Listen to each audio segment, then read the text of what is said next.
a bird. It's a plane. It's Jason J. Lewis, the voice of Superman on Justice League Action. This is Mark Wade, writer of Superman Birthright, and you're listening to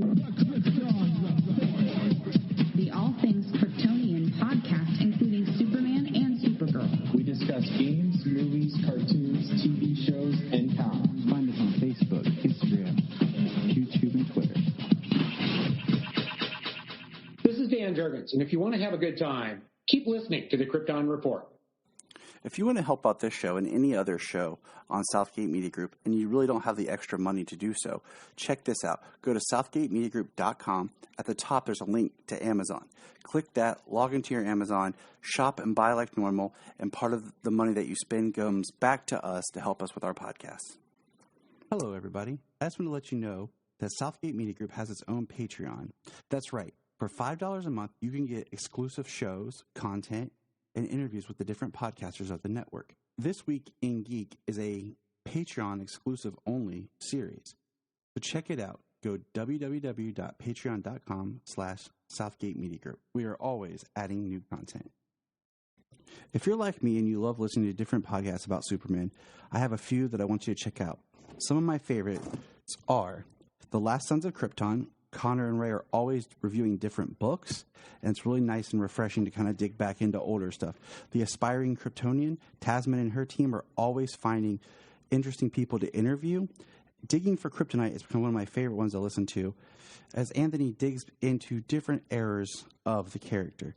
There's always the Always Hold On to Smallville, which I've guested on before, if you're wanting to step back into that nostalgia realm. So check out all these, and there are many, many more. So check out our Twitter, because we're constantly finding new podcasts that inspire and bring hope to everyone around. It's time for Red, that's James, and Blue, that's me. Welcome to the Krypton Report podcast. We're going to talk about Superman, Red and Blue, number 3 and 4. And I just thought it'd be kind of fun to introduce ourselves like that, because, you know, James is Superman Red, and I'm Superman Blue. Well, you know, it's nice to get in one of these stories, we get an issue where, or in one of these stories, we get a sequence with Red Superman saving people. Most of the time when you see Electric Superman, it's usually Electric Superman. Well, you know what? Like, it's funny because people forget that the concept of Red and Blue goes back before Electric Avenue. The one that I've been trying to read and find is The Amazing Story of Superman Red and Superman Blue in Superman Volume 1, Superman issue 162 in 1963. I'm trying to find that one. Because just from the cover art, it looks like Superman Blue, looks like he married maybe Lana. And Superman Red married Lois. So, yeah, from the looks of it, Superman Blue married Lana, and they were on Earth. Their kids had powers, and Superman Red married Lois and took her back to New Krypton or whatever, and they didn't have any powers, and they were all just normal. Yep, and there's Krypto. It was cool that Justice League Action, you know, they paid tribute and did an episode with Superman Red and Superman Blue. Just the whole idea of the blue and red energy. But, hey, let's get into this. Wait, is there any news? Hold on. The only news that I know of is Aquaman and the Lost Kingdom has begun filming. Which is so weird because I thought it already had. And then I saw that and I was like, yeah. Okay, the only other news is a little small. Doug Gray Scott is not returning for Batwoman Season 3. He's done. And Batwoman Season 2 ended. They just had their season finale. So. I have not caught the finale yet. So I think I'm on like episode 14. So not too far off. Excuse me. It wasn't. Excuse me. Get some water here. Water, sponsored for the Krypton Report. Make sure you always consume your agua. So, let's see here. I'm looking. Okay. What I was going to say is that when it ended, the finale, it wasn't horrible. It actually was kind of neat. They did some cool things, some call-outs to some villains. And what was sad was I thought they did something in the episode, and I was like, wow, they actually had the courage to do this. And no, they didn't, but it was just poorly done. So I was all excited for nothing. And you're like, what are you talking about, Tyler? And I'm like, you know what, James? I'll just have to wait and tell you after you watch it. Well, I will definitely be getting there shortly. So far, Superman and Supergirl and Batwoman are the only shows I've watched this season. Let's see. Currently, as of this recording, The Flash just reintroduced Godspeed on tonight's episode. So, which hopefully will, start to pick up. That Flash has been really weird this season. I don't know. The Flash definitely lost me a bit last season.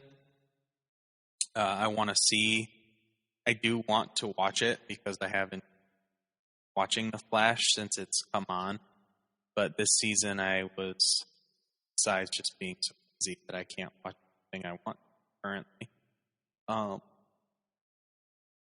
I do want to watch it, but it definitely has not been a priority. Which is saying something.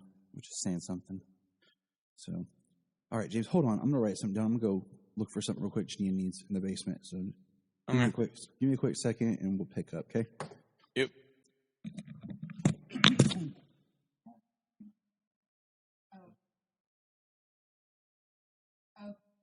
I'm sorry.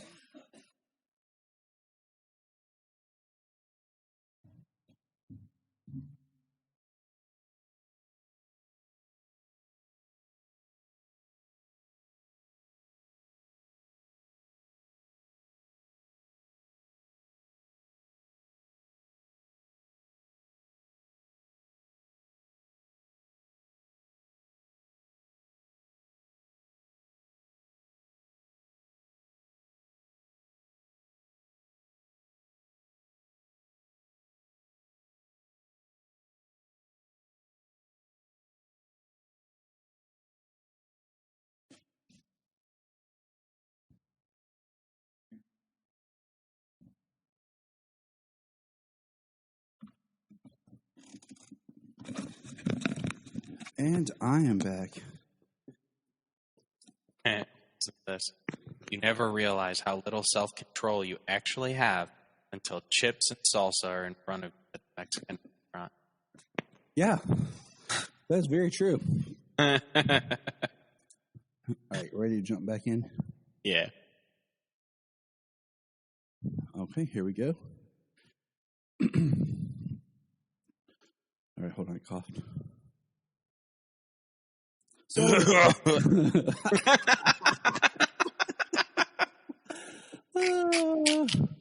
what a dick. Isn't that what Knox said in Batman? He was like, what a dick. Yeah. All right. Here we go. So we've been saving these up. And I like doing 2 books in in 1 month instead of, doing them when they come out. I just feel like you get a little bit more to compare with. So. Yeah, I mean, well, especially with these anthology books, it gives us a lot of stories to talk about. But just doing some issues as we've gone along has been really fun, Yes. Trying to keep up on every single one. So, which covers did you get? All right. So, I believe. Let's see, name got to be in some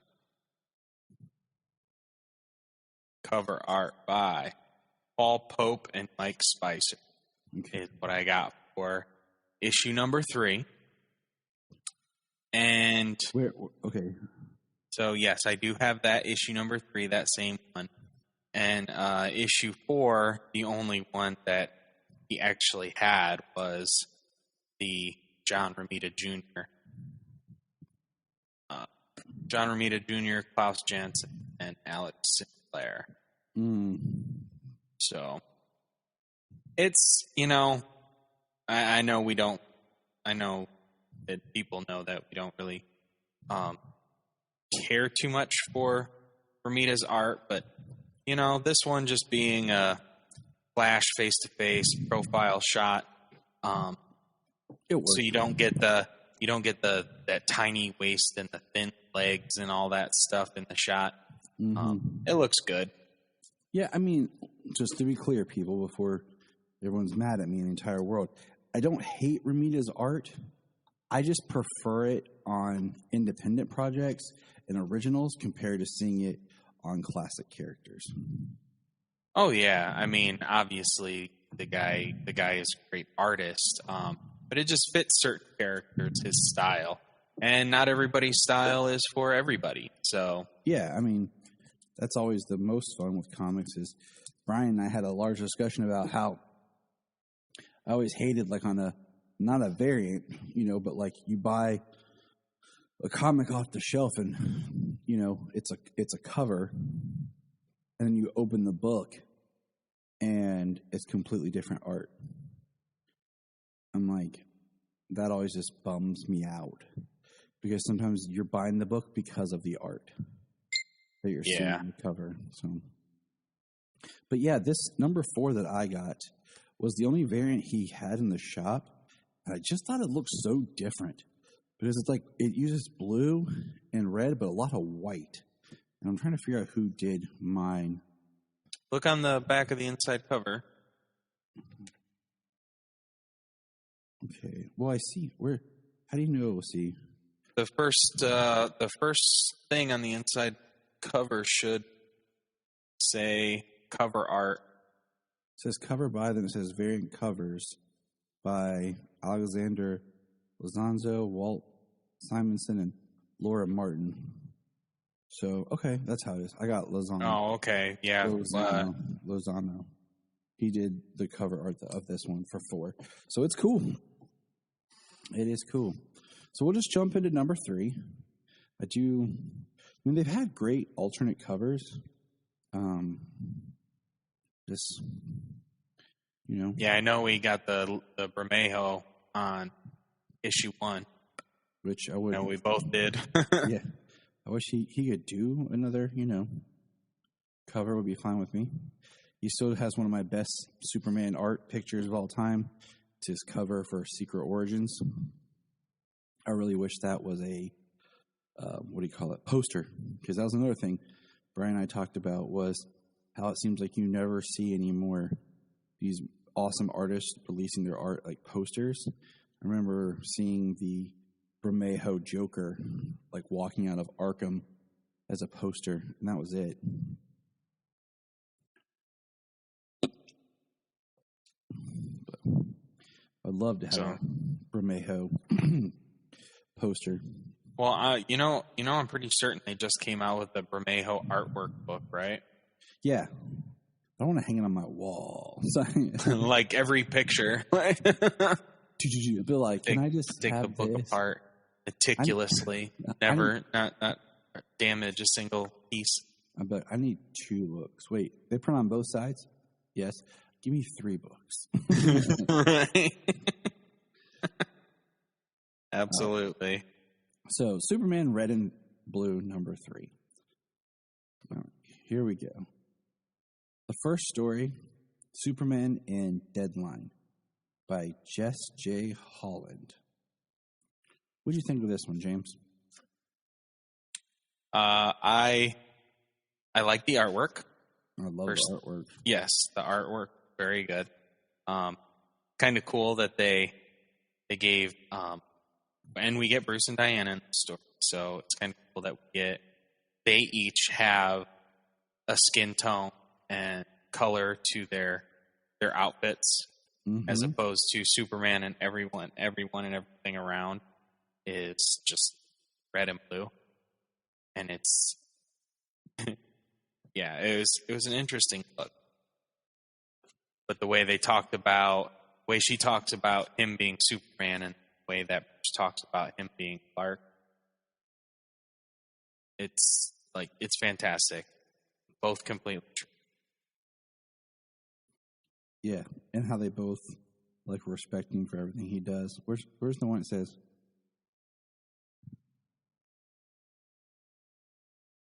Hold on. I've been known to drop people off at prisons and fly away and let the authorities take care of them.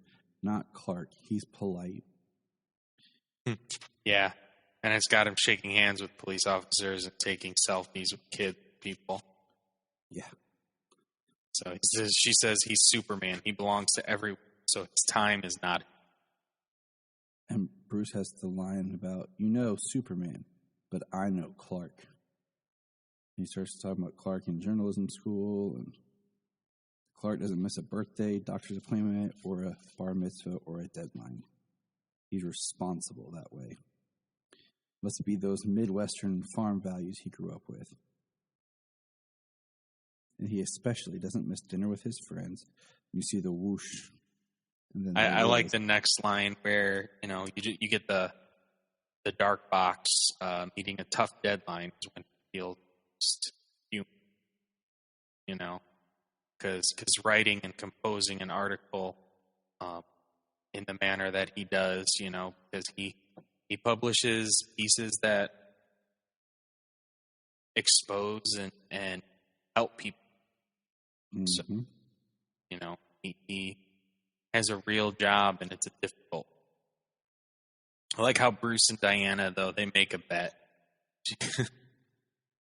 Yeah. Yeah, it's just I've got $100 that says he doesn't make deadline and dinner too. Bruce says make it $10,000. Got it. I like the look they share. Don't tell me you're cash princess. Clark's betting on this. I like that they both say the money will go to it'll go to a charity. It'll go to rural agriculture renewal, which Clark, growing up on a farm, really appreciates that. And Diana, and if I win, the money will go to journalism education. So now he's on the run. He's going to do his Superman thing. He's going to do his Clark thing, and he's going to have dinner with his friends. And somebody somewhere is getting a $10,000 donation, and that just makes it worth his while. Mm-hmm. I just when he was like, Clark's like, I'll take $10, make it 10,000. Bruce, I'm out. Okay. Okay. I can't be making $10,000 bets, man. Right. On a reporter's salary. Good luck. Yeah. I like this one. It's one of my favorites of the issue. The next one is called Kilgore City. The writer and artist is Mikhail Fife. What do you think of this one? I like the ending. Some of the art was pretty cool. I think it was very creative. Being able to tell a story in this art form, it's very cartoonish. Mm-hmm. It kind of reminds me a little bit of that early, maybe that 90s, 80s period of Frank Miller. Who else am I thinking of? The kind of the Judge Dredd, but an Obear from the Crow style. Not exactly like that, but just that kind of that sense you got, unconformist artist type thing. Right. In that time period. Very much. It very much looks sketched. It's good. It's interesting. It's different. That's a good term. It works great for this story. I like that Superman is the only one who's really colored, and Booster is classic Booster. A lot of white used. Yes. There's a lot of white space. So, but it was cool. I don't remember it. I read it, but it's just, they're fighting robots that are fighting against Cyborg Superman. I think some of these, when they do them like this, it kind of takes me out of it. They fight Brainiac, like his head shuttle. I don't know. Yeah. Just like I said, the only thing I liked was like the ending, like the last page. When it came to the writing and the story, it's just next time, just ask nicely. The world itself up to you that way. You need never be alone again. Right. Now that I do like. So. That was my takeaway from this whole this story here. The next one is actually my favorite of this book. I'm trying to remember. Hold on. It's called A Man Most Saved, written by Brandon Thomas. So, what do you think about this one? Same. I mean, my favorite story of this issue as well. I love it because, first of all, the guy. So the gentleman here. Oh, hold on. What's his name? Dr. Miles is talking about how he's been saved by Superman 3 times. And what I love is the first time he saved. No, not 3 times. It shows us. Hold on. Multiple times. That's why I was thinking 3. But anyways, it says the 3rd time was like right after Superman came back to life. He's in the black suit with a silver shield. The 6th time is electric red Superman. Found that interesting, that it's red Superman, because underneath it, the 9th time is from the New 52, and it's when Superman was in, the T-shirt and jeans. Yeah, from Action. And if you think about it, technically, he is the red energy.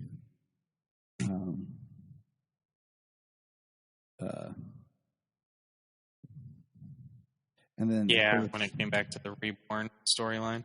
Mm-hmm. And then it shows the first one was Superman and regular classic Superman saving Charles Miles. And Charles was a kid. Yep. And the next one, he's like older, like maybe college or just entered the workforce.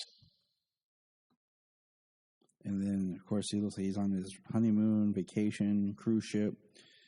And, of course, the New 52 when he's older and starting his practice. That just shows you how slow Superman ages. What was interesting, too, is, the way it is because Superman saved him so many times. Mm-hmm. It totally makes a point for that, but also the fact that Superman, the restart of the New 52, says some guys only get 1 life, but I've gotten, I don't know how many at this point. So, like, being both by being saved and, returning after each crisis or change in timeline. I was thinking about that. Like, it's like each reading. That's more of a meta thing for, I think, the audience, Yep. Oh, totally. I was reading the part where he talks about a couple times when things were quiet enough, he actually talked to me afterwards. We talked about all kinds of stuff over the years. We've had lunch like 4 times. He never gets to finish it, but he always tries. And then it talks about his most recent time saving Superman, and he said it was a nightmare, that everything he tried, basically he ends up having to operate on Superman. And it's neat because Charles, tell me you have your bag. Couldn't see. It's shallow, got me far. And like Superman's hurt. And it's interesting because he says, it's Charlie, man. And for you, I can get it. And then the bottom panel is, then don't mind me. And he's using his heat vision to blast away whatever they're fighting while Charles is working on pulling the kryptonite bullet out. And they don't say, wouldn't that be funny? Like in a very meta way, if that was like Bloodsport and his people, like the robots. Just like right. that thing that's been going on.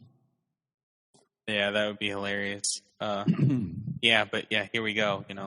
Takes a kryptonite bullet. And then right then, as they're talking, a guy pulls a gun on him and says, "Miss Grant, move." And he goes to shoot. And when he pulls the trigger, Superman swoops in and takes the blast. It's the red kryptonite this time, Superman. You wouldn't believe how easy these are to make now that. And then, boom, Charles stabs him in the hand and punches him in the face. And it says at the bottom, the 13th time Superman has saved him, the second time that he saved Superman. I love it. I also like the fact that Charles seems like he's a good citizen, just being out and about. He's not doing anything crazy like we'll later see in Superman or in number 4. Right. Yeah. No, it's a good story. It's a really good story. It's the best one in this issue. Yeah. Superman sees him when he falls down, and he lands him. So, all right. The next one I actually really liked.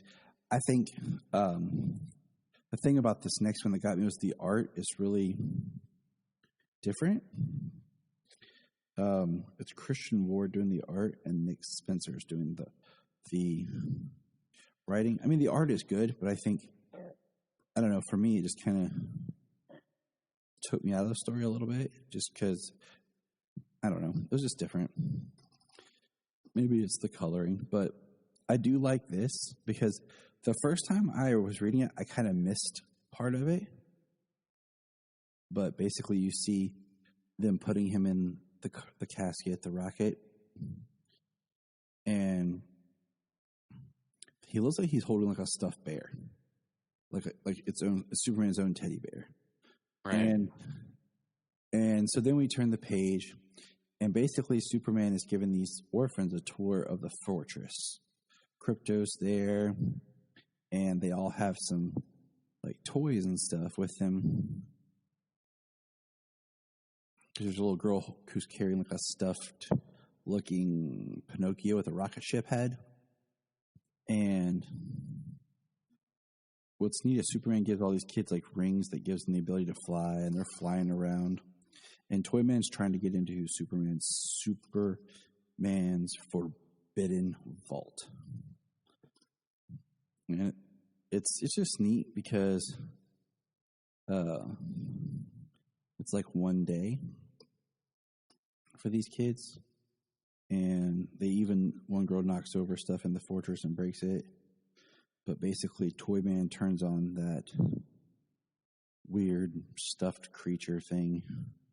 And basically has a big, weird toy attack. Of course, Toyman would be at the fortress when he's got a group of kids there. Right. Dude. And I love that there's a caption that says, he knew what was at stake. He had to protect these children. And he knew he could never let Toyman into that vault. And what I like is you see him fighting this Toyman robot thingy. The kids are scared. And I like how the way the panel is, there's one side that's like more red. It's him as the baby. On the right side is blue. And on the left side, you go back. You see the kid scared. He punches the machine, destroys it. And what I love is you see the one kid crying. The teacher lady says something like, if I can ever get this one to stop crying now, that she's awake, she really loved that doll. And it says he knew then what he had to do. But what I really like is at the bottom of like her thought bubble, it like starts to fade. When she's saying, even if it was a murder bot, like it's starting to fade because Superman's like shifting. And he says, I might have something to help. And you see him dart off. And he goes to his vault that Toyman was trying to get into and gets his bear when he landed on Earth and gives it to the kid. So, Yeah, like something was inside the vault that shouldn't have been there, and it's its teddy bear. I love it. It's cool. It's something new on like the Superman mythos that you could just throw in somewhere. But Right. What you got for the last one? I'll let you take the lead on this one. Yeah, so this one I didn't even really, it didn't stick with me. Me either. I don't. It's the art. So I think the art is a little different, like especially on the next page of Superman's face. But I don't know. I think I like these smaller like anthology stories when they're just a little more smaller and I don't know, more personable than like just him doing like more normal-esque things than fighting a giant meteor that has a sentient being in it. Yeah, so he goes past, so he something's approaching Earth, something picked up very far out past Mars. And so he takes off, he flies from Earth, flies out past Mars to what looks to be like an asteroid, like something, and tries to destroy it, and his heat vision starts bouncing off, and and then it has an eye and it has a mouth, so it seems like a creature, and it sees the sun, and it goes crazy after the sun. Superman goes to cool it down, collects a bunch of ice. Yeah, and when he cools it down, it relaxes. It connects with him with like its weird tentacle thing on his brain. We find out it's a lost baby. And basically Superman helps it by putting all Lexus satellites on it and then sends it back out into space. Satellites in your family should pick up the signal in no time. But yeah. Send them out. So what'd you think of Red and Blue number 3? It was okay. Two really good stories. Some artwork, like some artwork I liked. Some of it I didn't really like that much. Mm-hmm. You know, I'd say, what do we got? 1, 2, 3, at least 3 good, solid stories in here. And the end of the last page, of the second book. You need never be alone again. Yeah. I kind of wish that was the last one. Like, so that, like, as you end the book, like, that's the last thing you're looking at before you close the book. So, yeah, that would have definitely been a better final page. Yeah. And then him pushing the thing into space. Yeah, like you said, I think, 3 stories I like. 3 solid stories, yeah. The end of the 4th was good. And 2 art styles I really like. So, all right, let's get into number 4. Number 4 was exciting when I opened it and I read who the first writer was for Name Repus. Yes, Namripus. Written by Mark Waid. I was like, sweet. I didn't know that Mark Waid had also got the title of DC Comics super historian. Like he's a DC Comics historian. Oh, really? Yeah. But this story is cool. This is very Silver Age. And this is kind of, to me, a fun... The art is cool. It's an older style of art. Like 50s, 60s, but like 50s and 60s trying to look like the 20s and 30s. Or the 30s and 40s, I mean.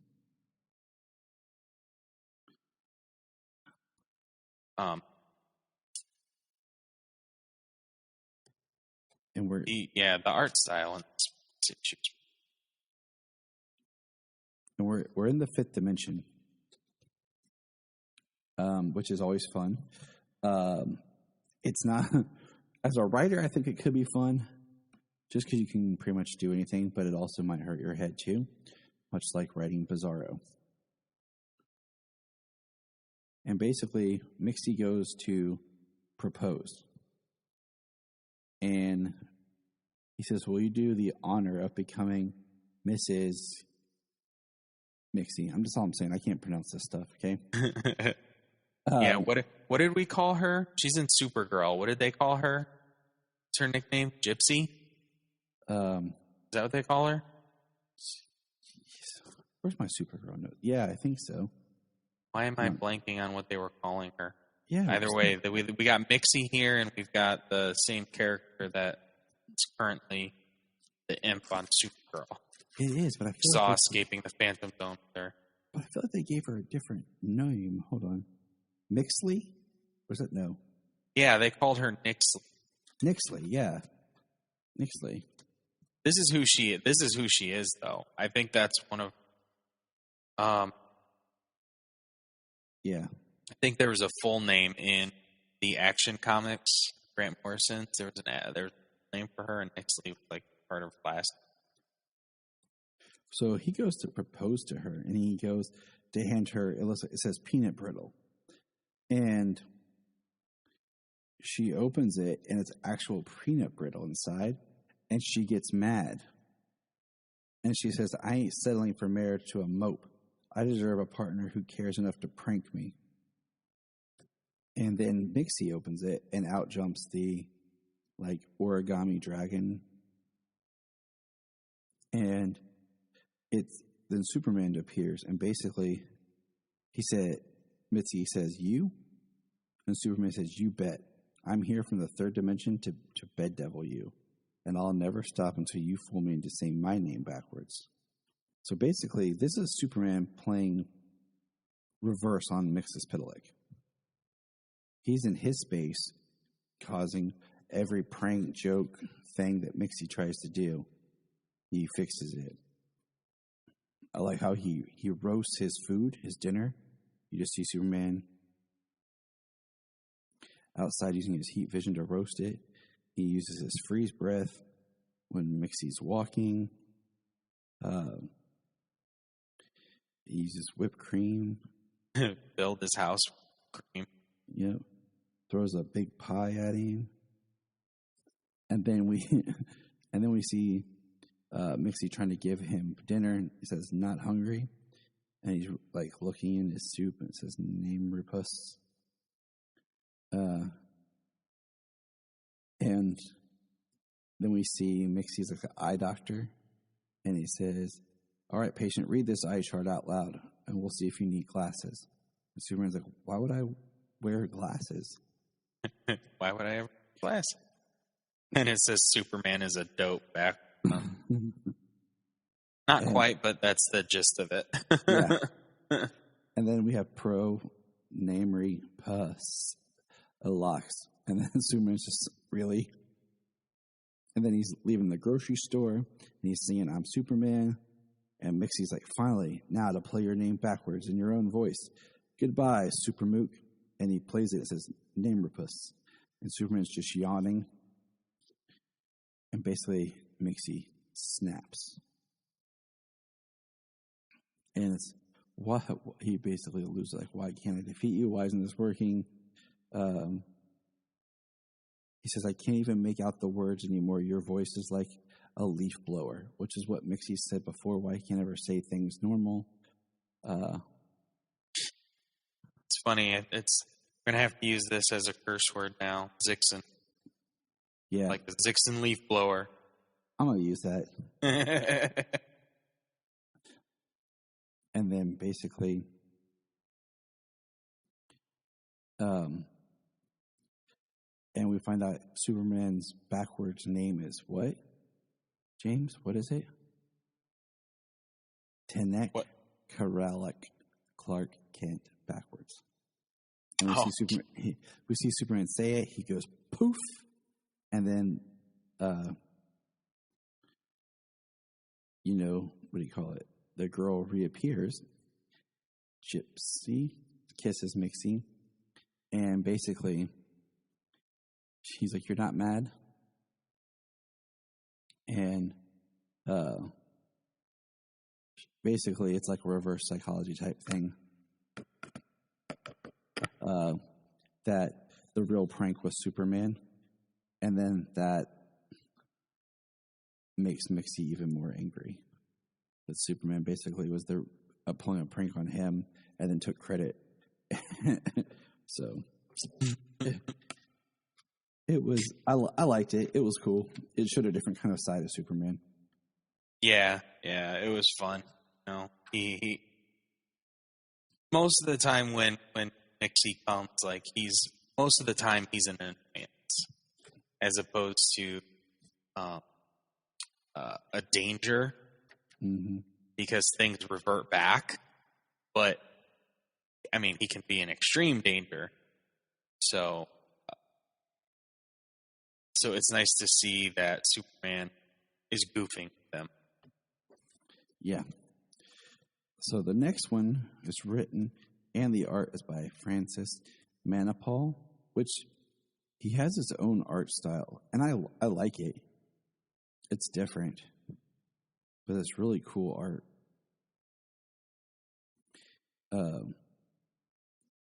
And we find out in this, it's really about Superman flying into space. And he's going to, what do you call it? He appears on the planet. Is it Mars or the asteroid that they're exploring? This one didn't really stick with me. Because I just read it. It's weird because he's up there and he finds Bizarro. And the artwork's great, but basically, and he talks about, we'll explore tomorrow, my friend. Like, I don't know. It was okay, but because you have Superman narrating and you have Bizarro narrating a good bit, but you don't realize it. So it's interesting, but okay. I'm thinking I would have to go back. It is Superman just narrating. I thought it was just the way it was written. It looked like a Bizarro speak. But like I said before, like Bizarro stories sometimes just don't stick with me. Right. I like some Bizarro stories and some don't stick. They can definitely much. They can be. I do like the end though. It's a not end. Yeah. Because we also get to see more Bizarro in this. Yeah, that's probably why Bizarro's on the cover. Yeah. But the next one is A Little Is a Lot. I actually really like this one. This is probably my favorite of this book.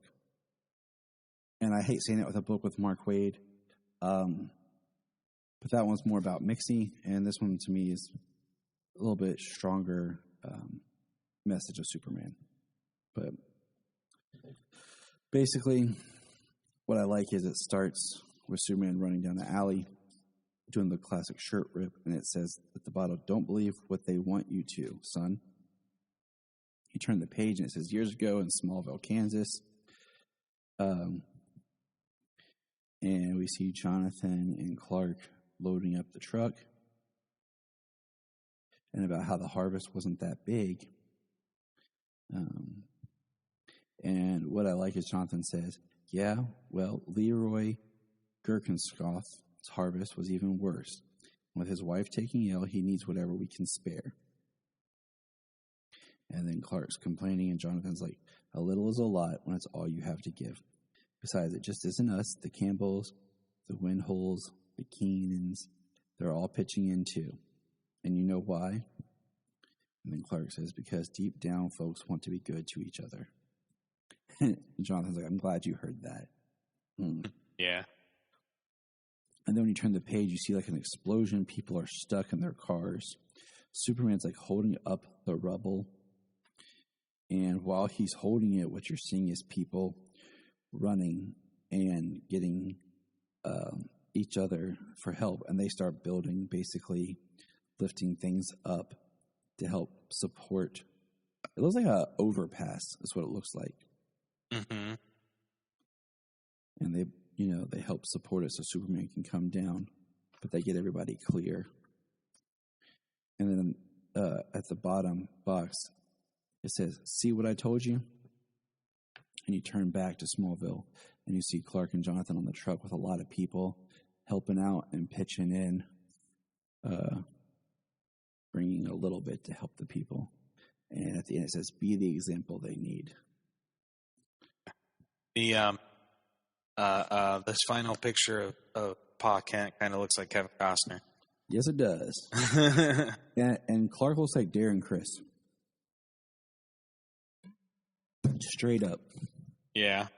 Hey, Jania, do you think that looks like Kevin Costner?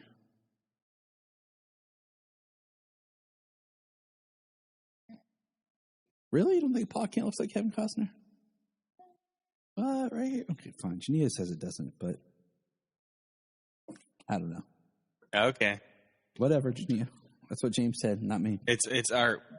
We all see what we see. So the next one is, I understand, but it's a Bizarro story, and the art I don't like.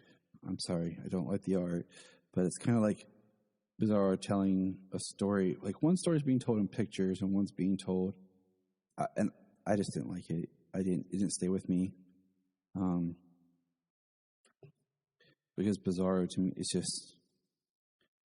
Yeah, it's his birthday, and he's upset because they're picking on him, making fun of him, and it's really Mixie doing it. And then at the end, Superman really shows up and gives him a cupcake. And the last thing is Bizarro and sad. So, yeah. I mean, it was just that. But it just, I don't know. It just, the context, the Bizarro, the art, it just took me out. I'm sorry, Michael. Yeah. Conrad. Once you saw that it was Mixie messing with them, swinging at everybody and stuff, and he got all upset just to see Superman's there for the same reason, It's a special day. So, like Bruce said in the last issue, he doesn't miss a birthday. Yep. It's true. It's true. Now, the last story, called #SavedBySuperman, annoyed me. And not because of the story, because of how true I believe this story to be with people today. And it's basically some dude, Preston Scott Daly, with his phone for his YouTube, it says my favorite line that makes me want to punch people in the face, and I'm not violent, but the hit like and subscribe. Don't forget to subscribe down below. Like, even on our YouTube, I'm not saying, hey, subscribe down below. No. Okay? I don't know why. It's just one of those things that just annoys me to hear people say. But basically, he's at the Daily Planet. He's trying to get a shot. And, it's your boy, Preston Scott Daly's World. And he falls off the Daily Planet. And, of course, Superman gets him. And then, of course, he goes right back into it. And, gosh, just reading it makes me, like, annoyed. Yeah. Crush, YouTube personality. It reminds me of a certain YouTuber, and I won't even dignify using his name, but who's a D-bag. But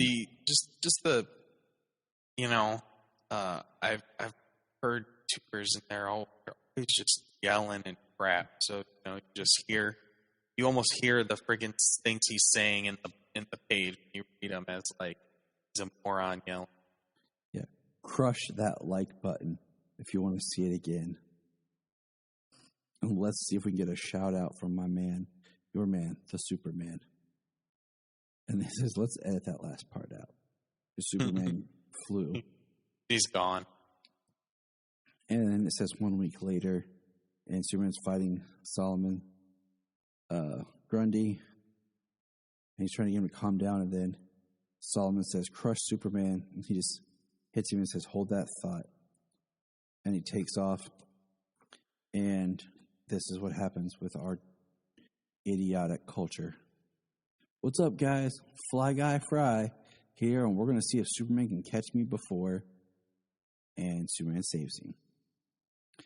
Watch ya girl, Bonnie Riz, take the Save Me Superman challenge.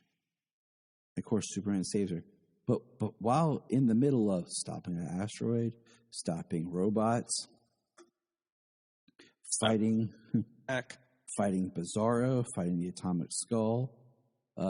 Hey guys, they're saved. It's your boy. That's the third "ya" in here. Yeah.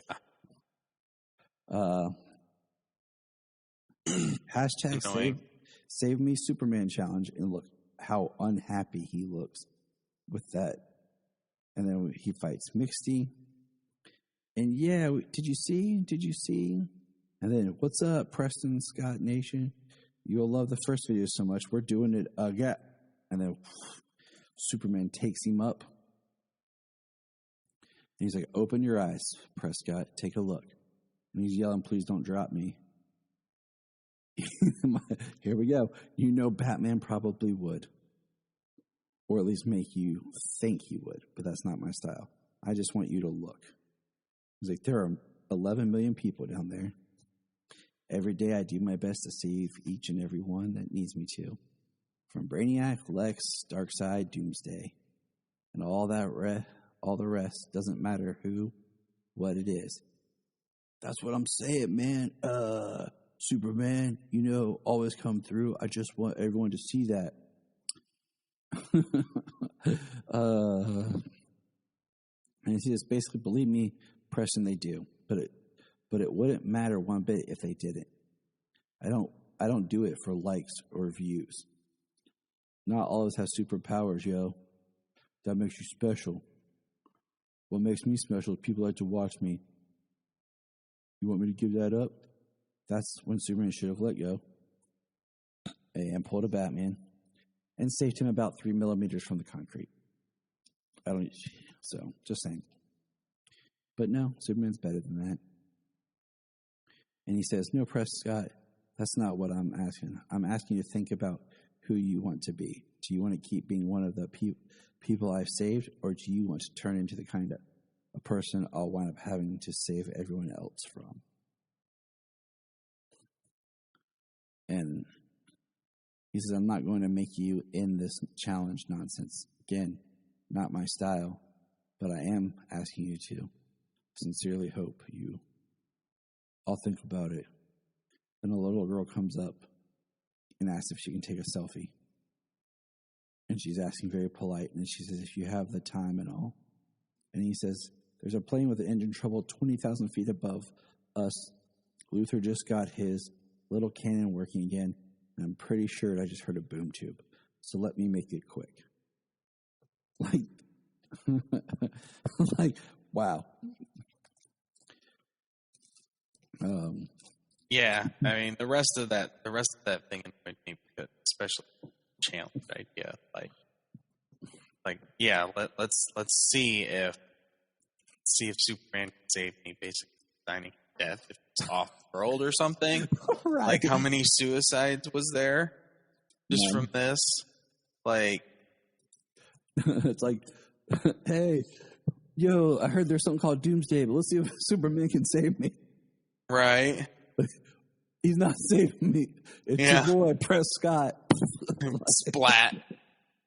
But yeah, that one, Volume 4, I want to say is the weakest for me. So yeah, I'd say that that from what I can remember, that it is also for me, but it still it had some good pages, had some good artwork. yeah, but I mean, nothing. Two really decent stories. Nothing that really like stuck with me as much, like to the point where I'm like, oh, I want to read that again, or man, that's so amazing. Like, I would think that the Mark Waid Mixus Pitalik one would be a great episode of like Superman the Animated Series. Yeah, that would be awesome. It just has that playability and stuff. So, all right. Well, that's going to kind of wrap us up here. We just wanted to get out Superman Red and Blue, 3 and 4, and then we'll be back, with the last 2 books in August? Yeah, maybe August when we do it. And remember, The Krypton Report is part of the Southgate Media Group network of podcasts. If you have an interest, check out Southgate Media Group to see if your podcast is there. I bet it is. At the Southgate Media Group website, you can sign up for our newsletter. You'll get info on all the shows, and you can find what you want. You'll also find links to our sponsors, where you can get great products and support the podcast. Also, our book, Pod Life, Podcasting Stories. It's a great book. Check it out. It's nice to hear where people come from and why they do what they do. And remember, Look